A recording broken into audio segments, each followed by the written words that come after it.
প্রিয় ভাই বোনেরা,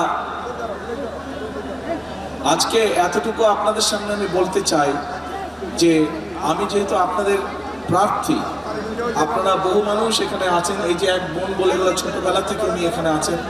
আমিও এই এলাকায় ছোট থেকে বড় হয়েছি। এই এলাকায় যারা ছোট থেকে আমার মতন আপনারা বড় হয়েছেন, এই এলাকায় বহু মানুষ বসবাস করছেন গত 20, 25, 30, 40 বছর যাবৎ, গত 50 বছর যাবৎ। আমিও এলাকায় গত 50 বছর যাবৎ বড় হয়েছি, যদিও মধ্যেখানে অনেকদিন বাইরে থাকতে হয়েছে আমাকে। তারপরে আমি আপনাদেরই একজন।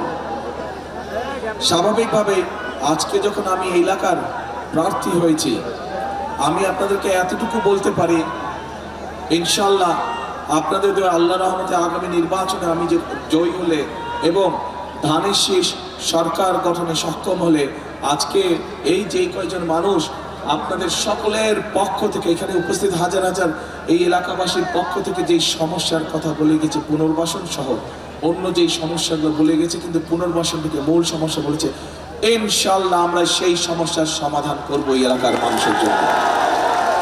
আপনাদের এলাকাবাসী হিসাবে, আপনাদের এলাকার সন্তান হিসেবে এইটুকু ওয়াদা আপনাদের কাছে আমি করে গেলাম আজকে। এবার আসেন ভাই, এখানে এই মাত্র এক বোন বলে গেল যে তার সাথে কি হয়েছে বিগত দিনে। আমরা সেই অতীতে অত যেতে চাই না। আমরা দেখেছি গত 15-16 বছর কি হয়েছে দেশে। গত 2024-এর 5ই আগস্ট দেশে একটি পরিবর্তন হয়েছে। আমি মনে করি বাংলাদেশের মানুষ, শুধু আজ এই জনসভায় যে হাজার হাজার মানুষ আপনারা উপস্থিত আছেন, শুধু এই মানুষগুলোই নয়, সমগ্র বাংলাদেশের মানুষ একটি পরিবর্তন চায়, ভালো পরিবর্তন চায়। ঠিক বলেছে? জি, পরিবর্তন চায়। কি পরিবর্তন চায়?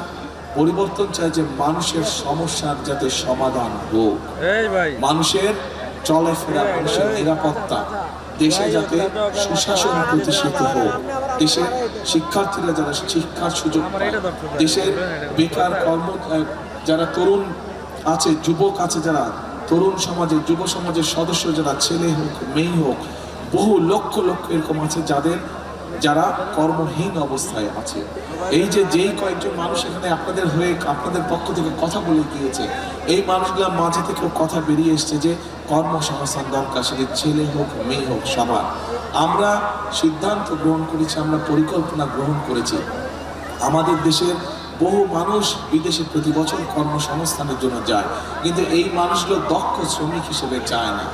আমরা চাই বাংলাদেশের লক্ষ লক্ষ যে তরুণ সমাজের সদস্য আছে, নারী হোক পুরুষ হোক, তাদেরকে বিভিন্ন রকম ট্রেনিং দিব, তাদের পড়ালেখা শেষ হোক বা শেষ হওয়ার আগে, যাতে দেশের ভিতরেই ব্যবসা বাণিজ্য হোক অথবা দেশের বাইরে হোক, তারা যাতে কর্মসংস্থানের ব্যবস্থা করতে পারে, যাতে স্বাবলম্বী হয়ে দাঁড়াতে পারে।